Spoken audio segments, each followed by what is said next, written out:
What's up, YouTube? How y'all doing today?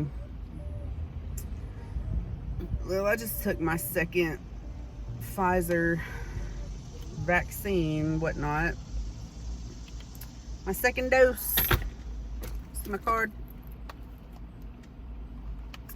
I don't know how I feel about it. I think I'm doing the right thing.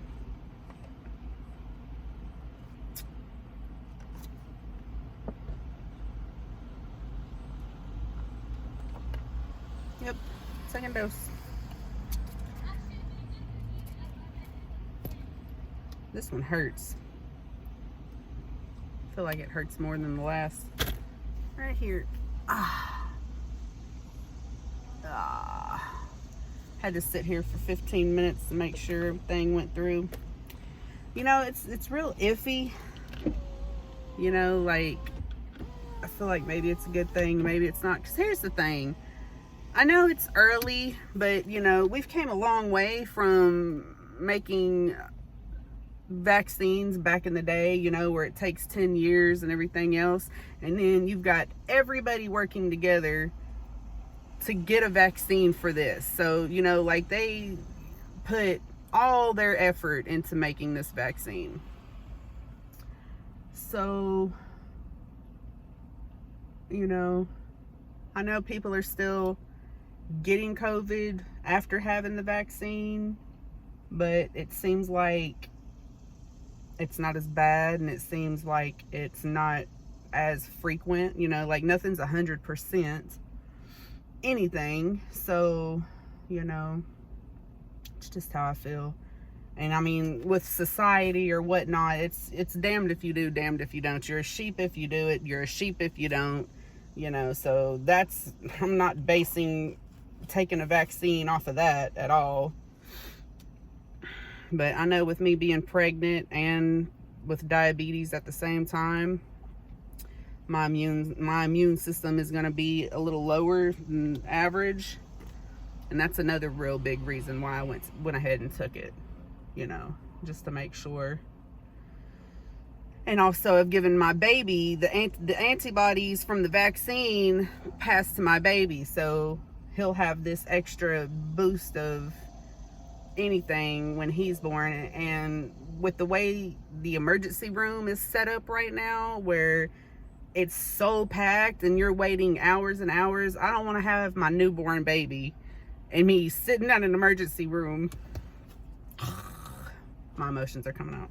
Sitting out in an emergency room for 10 hours because my baby can't fucking breathe, but there's no room for us to be seen. You know, I don't want to be in that situation if I can help it. You know, I was just at the emergency room with my 13-year-old, where, you know, thankfully he just had bronchitis, but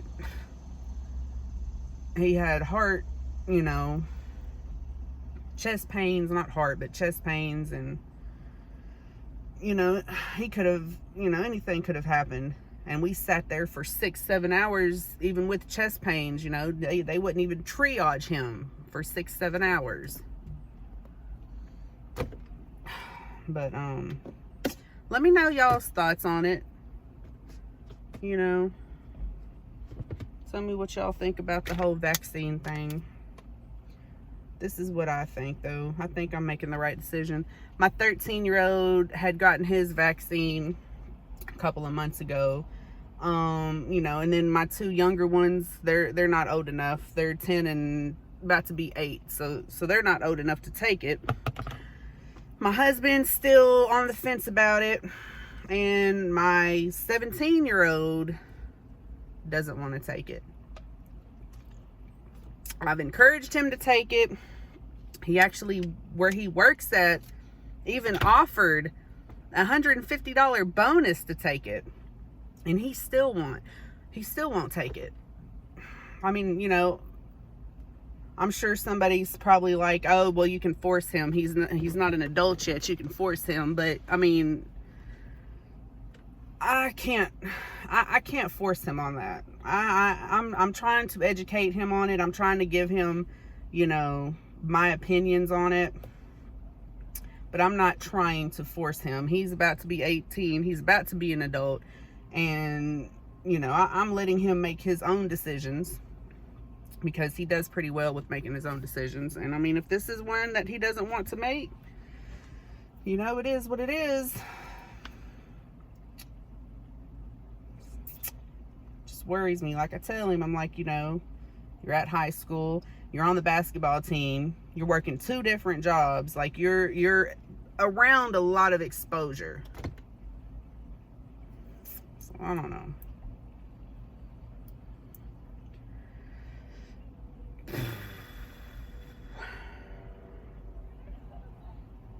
I don't know.